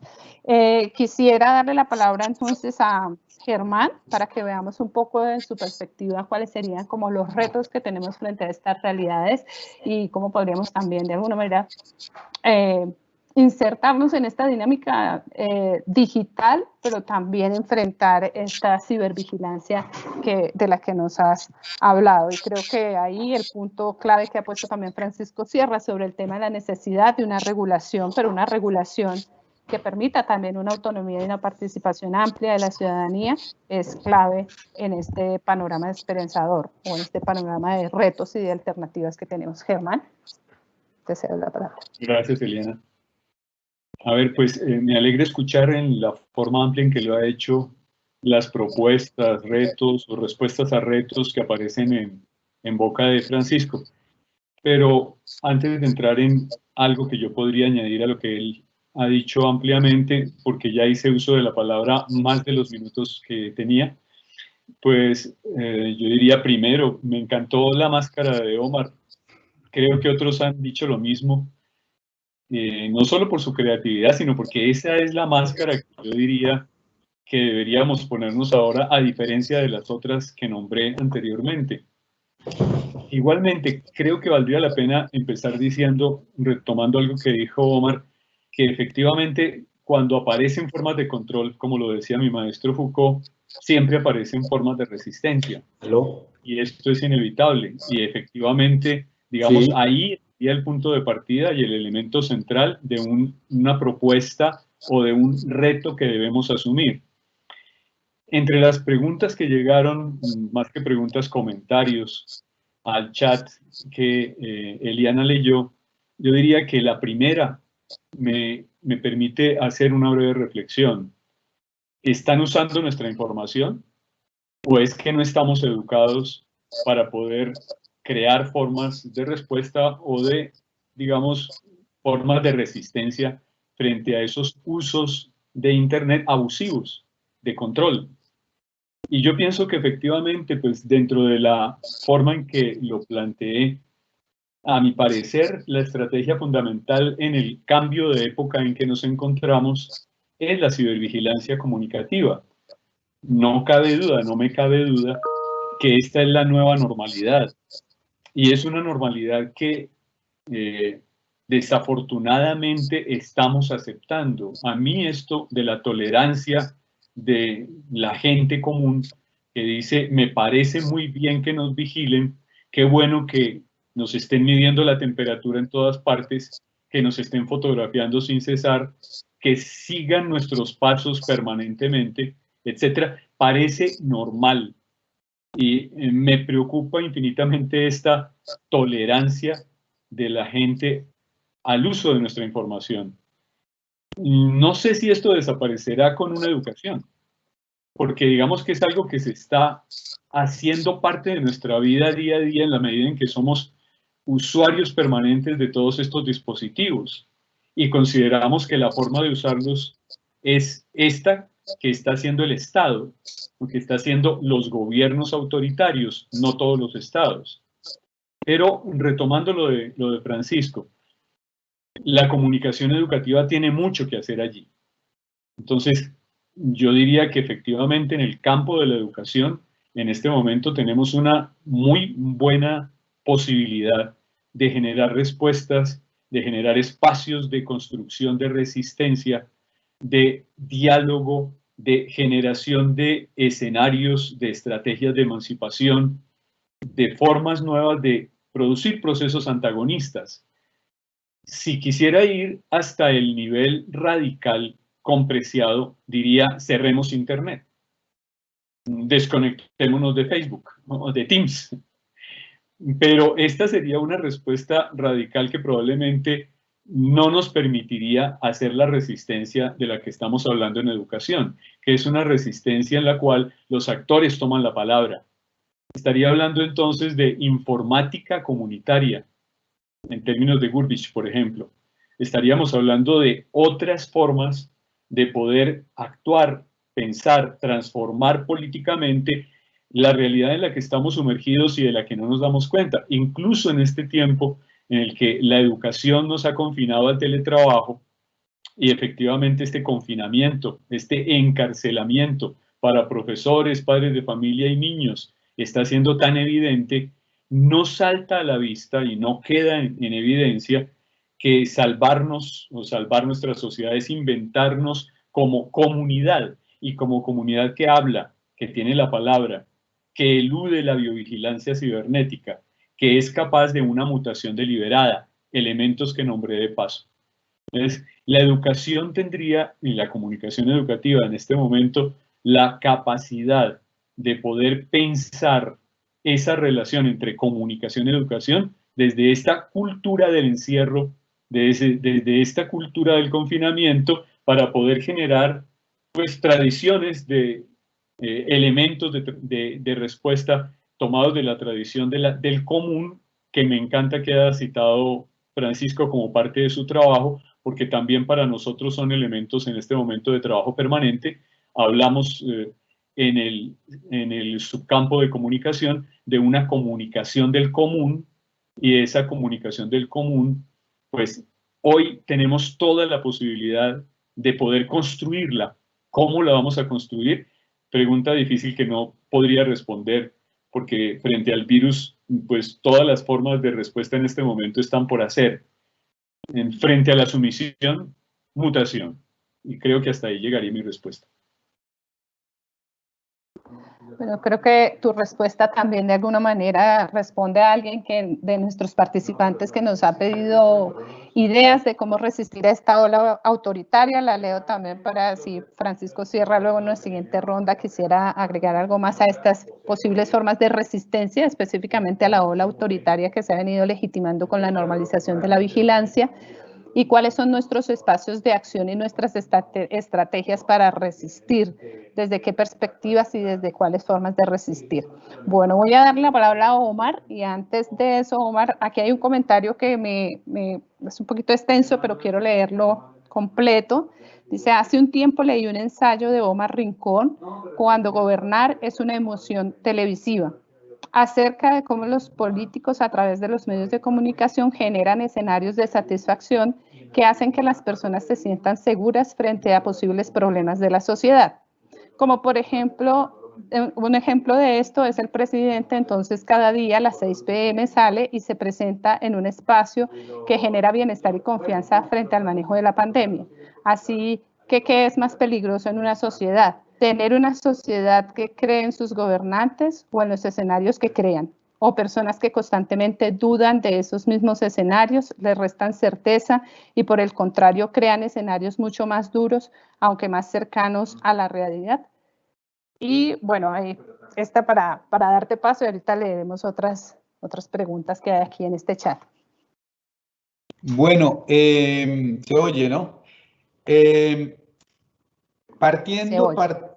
Parto de una cosa que compartimos los tres, que la única posibilidad posible es volver a lo comunal, como se llame, la comunicación del común, del territorio, desde abajo, donde perdamos un poquitico este yo-pitalismo que habitamos, o sea, estamos en un capitalismo del yo, donde todo lo estamos viendo, y creo que esta cosa nos acendra al yo como una forma de mirarse a eso.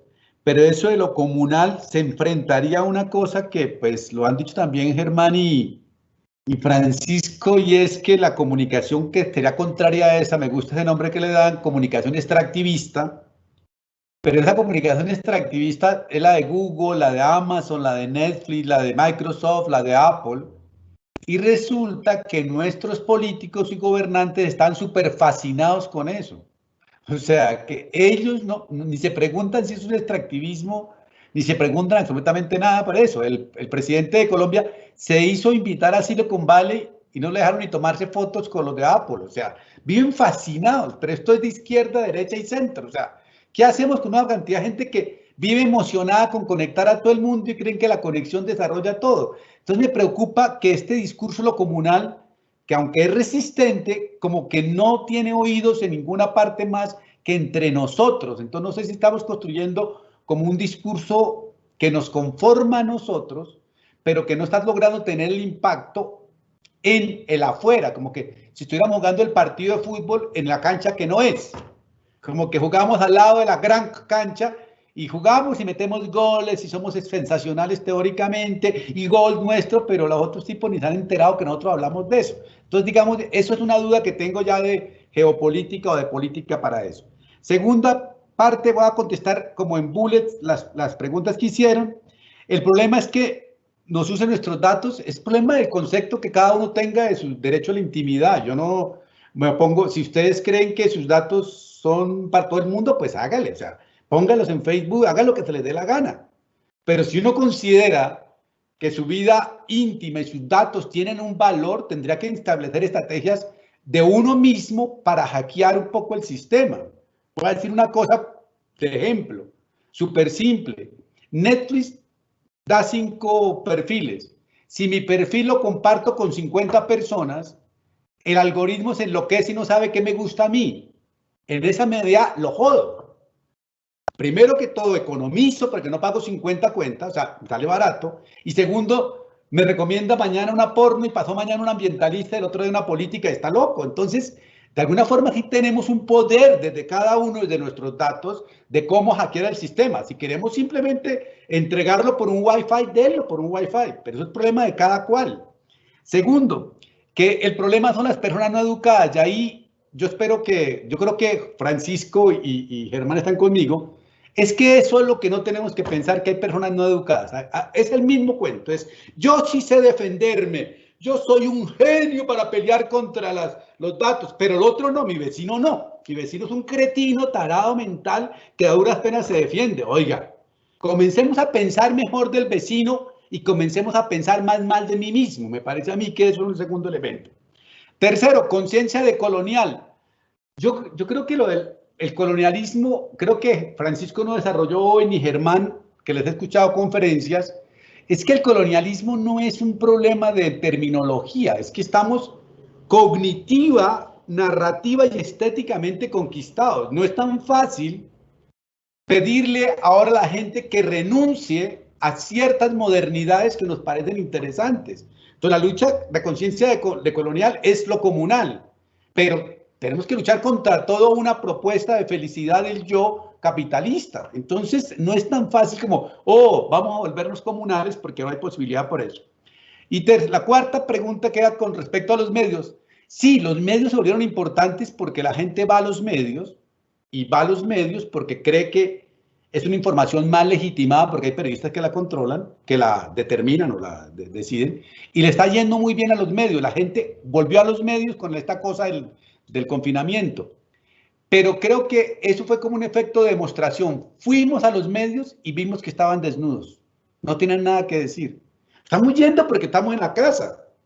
Pero una vez pase este fenómeno, ya nunca volveremos por allá. Volvimos a ver si tenían algo y no tienen nada. Entonces, de alguna forma, es como ese elemento. Y la última pregunta, la de Duque, es que yo no creo, lo de Duque hay que mirarlo, ayer salió una encuesta en doble juego. Todo el mundo le da importancia al programa de televisión que tiene Duque. ¿Cuánta gente lo ve?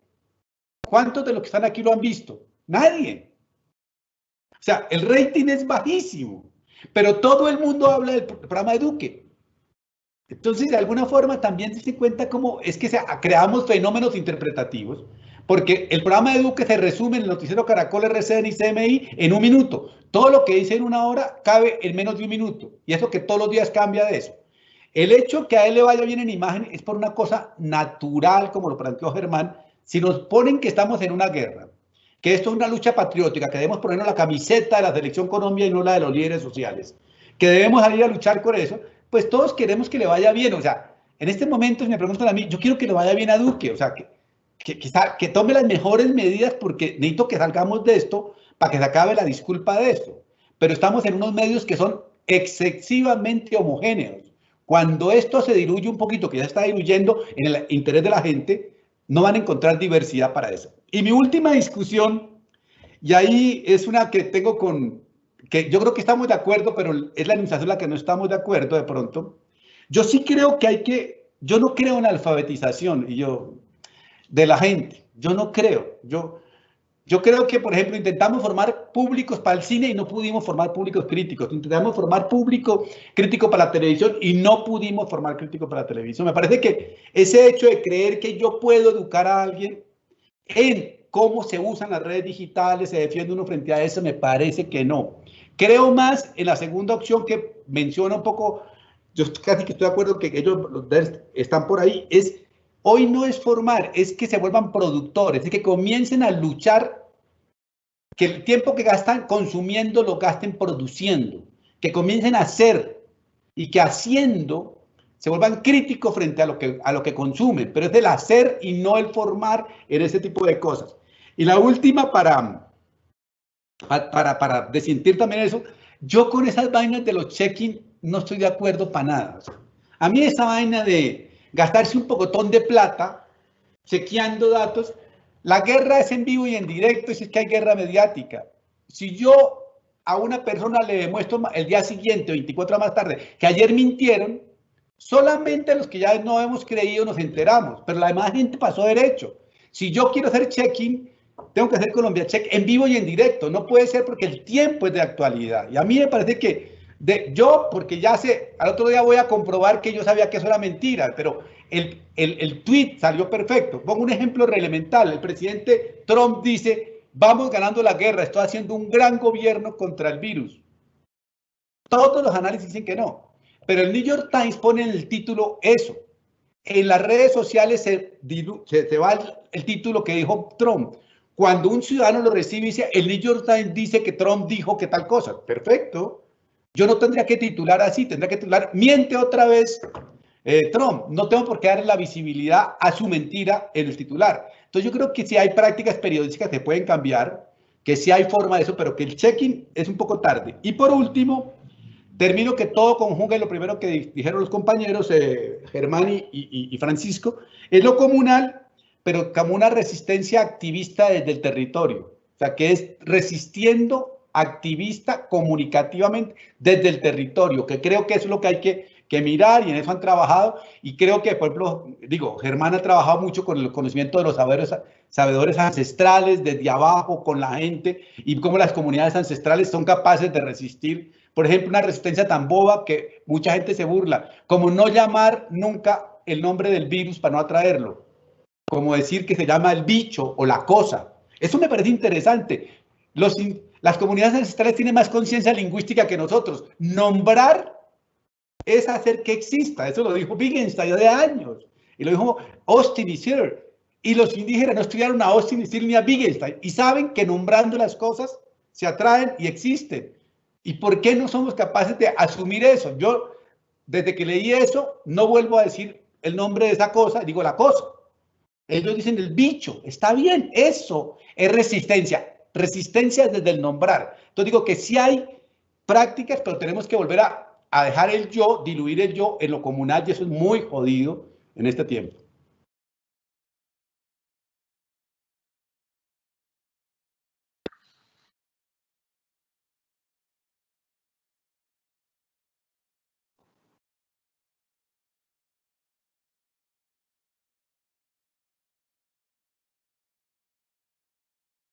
Hola. Hola. Abre el micrófono. Ya. Hola. Muchas gracias, Omar, por este cierre, este último aspecto que has señalado, que es el tema de dónde está entonces la comunicación del común, de lo comunal, del territorio. Y alguien en el chat nos hablaba, sí, han hablado bastante de la comunicación masiva, pero poco de la comunicación como vínculo.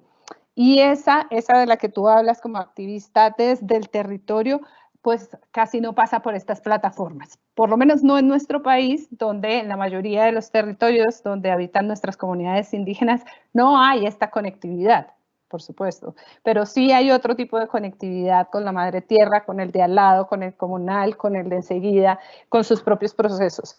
Creo que también es interesante un aspecto que tiene que ver con la soberanía tecnológica, que no alcanzamos tampoco a tratar profundamente en este webinar como una de las resistencias alternativas, y también hay experiencias de comunidades en Oaxaca que han desarrollado procesos de soberanía tecnológica y que son otro camino de resistencia a este tema de la cibervigilancia, ¿no?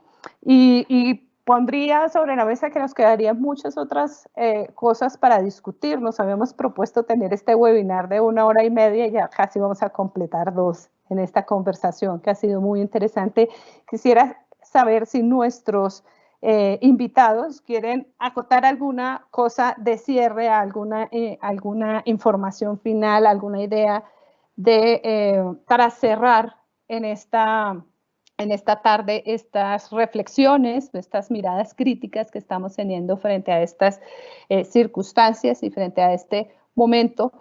No porque la comunicación como dispositivo de control se esté dando hoy, y creo que eso ha sido claro en las exposiciones de nuestros invitados. Lo que pasa es que parece ser que hoy la vemos más, porque eso que veíamos en estas imágenes con las que comenzamos de Black Mirror, pues son realmente las cosas que han descrito escritores como Preciado o como el mismo Ramonet, que son las imágenes que se están viviendo también en algunos países de Oriente, donde el ejercicio del control digital ha permitido tener otras maneras de manejo de esta situación y también otros anhelos, como algunos de ustedes ya señalaron, de otros estados democráticos de tener esta posibilidad de controlarnos a través de los datos.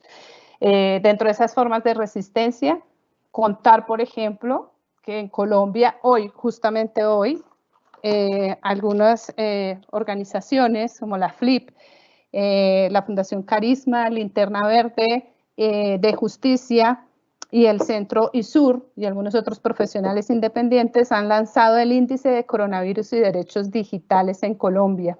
Cuando se habla de derechos digitales, finalmente se habla de derechos también humanos, de alguna manera para generar transparencia y seguimiento a los datos y las informaciones que el gobierno está recolectando a través de la aplicación Corona App, que no ha sido claro estas informaciones para qué van a ser utilizadas o cuál va a ser su usabilidad y quién está manejando la transparencia del uso de estos datos que los ciudadanos están dando a través de estas y otras aplicaciones. Entonces, con estas ideas que hemos tenido aquí como de cierre, no sé si Francisco, vamos a hacer una última ronda muy concreta de cierre, de qué se nos quedaría por fuera, de qué podríamos avanzar y a lo mejor nos volveremos a encontrar.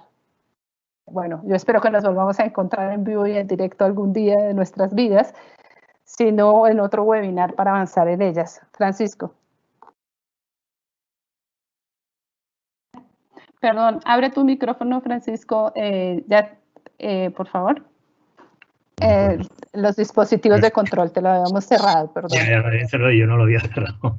No, retomar un poco la provocación o la propuesta que hacía Omar, y estando de acuerdo de que en efecto el gran problema que tenemos es cómo se construye esa comunicología, digamos, de lo común, ¿no?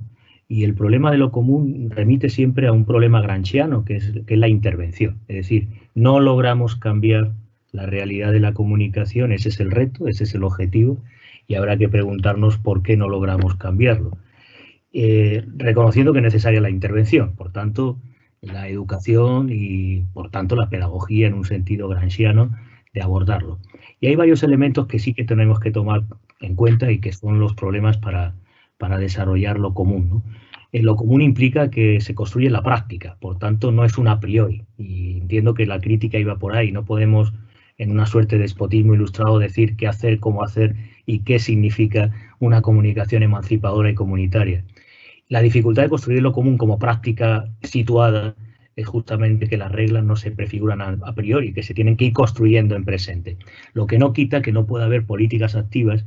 Comentaba Eliana el caso de Oaxaca. Bueno, si en el caso de Oaxaca se hace una red comunitaria a los indígenas para tener cobertura que no hacen las grandes compañías tipo Telmex de telecomunicaciones, pero no hay una política de Estado que hagan o permitan esas posibilidades, pues difícilmente vamos a poder avanzar. ¿Cuál es el problema con el que nos encontramos? Que no tenemos mucha teoría normativa sobre cómo construir esas alternativas.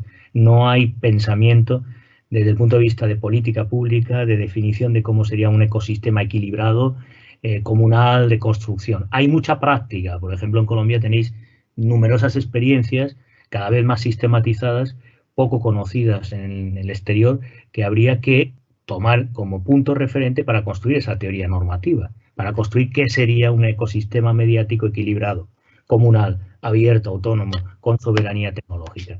Y en ese avance, en la llamada línea de diálogo de saberes, que se está trabajando mucho en Colombia, pero apenas ha empezado, y ese giro de colonial también apenas ha empezado.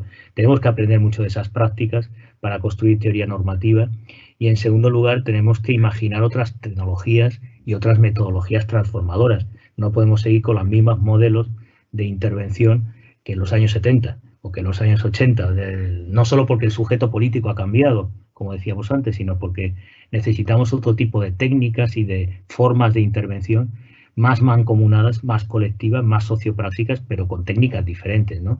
Pienso en todas las formas posibles que tenemos ahora de participar a través de estas nuevas tecnologías, aunque sean propietarias y que permitirían aunar esos vínculos y esas redes. Yo destacaría esas dos dimensiones.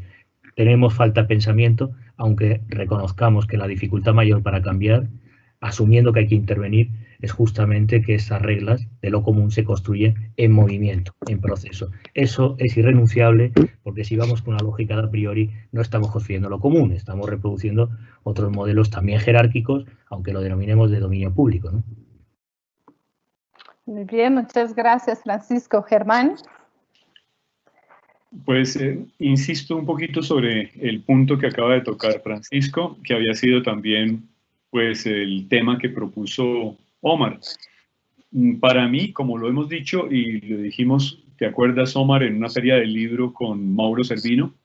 Cuando hablamos de comunicación del común, yo diría que estamos hablando de dos elementos. Uno que sería conversar y recuperar la capacidad de conversar. En otro momento se ha hablado de dialogar, pero yo diría, en el vecindario uno conversa. Y por otro lado, es eso, es una relación de cercanía con el otro conocido o con el otro desconocido con el que podemos encontrarnos. Entonces, la recuperación de la comunicación del común a través de pantallas mediáticas y de tecnologías no parece fácil. Y pues este acostumbramiento que estamos teniendo durante todo este tiempo a mediar tecnológicamente la conversación, yo creo que nos distancia, no nos acerca como debería. Este miedo a lo social, al encuentro, al tocar, al poder compartir realmente el abrazo, digamos, todo aquello que sería parte de lo comunal o de lo comunitario. Estamos en un mal momento para poder plantear comunicación del común, pero es hacia allá, hacia donde podemos en este momento pues voltear y decir, si hay alguna propuesta a futuro tendrá que ser generar, crear, posibilitar una comunicación del común. Eso es, creo, lo esencial. Yo Bien, Omar. Para concluir, solamente dos cositas que se me quedaron en el tintero, y es cuando preguntábamos por qué aceptamos tanto el control. Y para mí la metáfora es que el ser humano, nosotros somos, por darle un nombre fácil, somos conservadores. Resulta que lo que pasó en Brasil con Lula o en Cristina con Argentina, cuando mucha gente sube un poquitico a la clase media y compra un carro, se vuelve conservadora. O sea, como que a medida que tiene más como capitalismo, como que se vuelve casi fascista con el otro. Estamos dispuestos a afectar tanta vigilancia y tanto control para no perder lo poco que tenemos. O sea, es como, yo que logré esto no puedo perderlo, tiene que proteger. Entonces que me vigilen a todo el mundo para con eso yo no pierdo mi poquito que gané. Y es un pensamiento que el capitalismo nos ha ganado, que es un capitalismo en el yo metido fuertemente ahí. Entonces me parece que también hay que pensar cada uno en lo conservadores que somos, en qué tanto protegemos cada uno para no echarle la culpa a los demás, sino de eso. Y la segunda, que creo que es activismo en resistencia ha tenido signos en América Latina del nuevo sujeto político que habló Francisco, por ejemplo, las mujeres y los pañuelos verdes en Argentina, las marchas en Chile, en Colombia.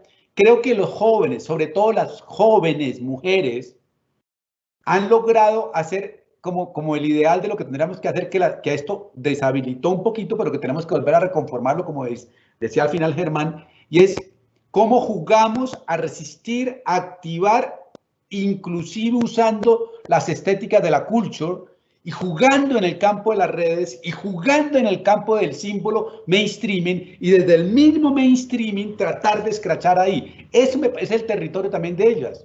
O sea, el territorio también es la cultura pop, la cultura de la serie, la cultura de los videojuegos. También ahí tenemos que jugar. No es el territorio visto solamente como el territorio ancestral unido a la madre tierra. No, ese también es significativo, pero es cómo también tenemos que jugar en esa cancha que pareciera que la derecha juega mucho mejor que nosotros los empresarios, pero hay ejemplos como estos que nos permiten tener imaginación de que debamos jugar. La pregunta, con Germán la dejo, es ¿por qué estos movimientos, siendo tan digitales, tan pop y tan cool, en este momento como que no han podido encontrar en lo digital un campo para poder seguir siendo activos, ya que no podamos tener la calle ni la plaza? Ahí hay una pregunta para seguir trabajando. Así es, hay una y nos quedan un montón de preguntas. Yo lo lamento mucho con nuestros participantes. Tenemos otro montón de preguntas que acabo de ver nuevamente en el chat. Una de ellas habla sobre el lugar de la naturaleza humana y yo quisiera cerrar con esto. En toda esta circunstancia en donde queda el lugar de la naturaleza humana, porque creo que Omar ha insistido en el tema del yoísmo de nuestra modernidad. Y también en estas últimas dos rondas hemos insistido mucho en el tema de la comunicación, de lo común, de la cercanía, del conversar, de la capacidad del dialogar, de la cercanía y de otra manera de concebir al otro. Creo que nos queda esto sobre la mesa para seguir reflexionando el lugar de nuestra naturaleza humana y cómo hoy tener conciencia y una mirada crítica sobre el tema de la comunicación como dispositivo de control nos permite pensarnos en esta resignificación como sujetos y sobre todo en la resignificación de nuestro mundo afectivo. Ya se estaba resignificando a través de las plataformas y hoy con estas situaciones de confinamiento pues sí que se está resignificando. Me queda la pregunta y se la dejo para todos de cómo nos sentiremos y cómo será esos primeros momentos de encuentro cuando salgamos del confinamiento pero sigamos teniendo miedo de abrazar al otro. Muchas gracias a todos por participar, por estar aquí. Gracias a nuestros invitados y gracias a todos los 150 participantes a través de esta plataforma que estuvieron con nosotros hasta este momento. Entonces, bueno, chao. Gracias. Adiós. Feliz tarde, gracias. Mismo, que estén bien. Gracias. Gracias a todos.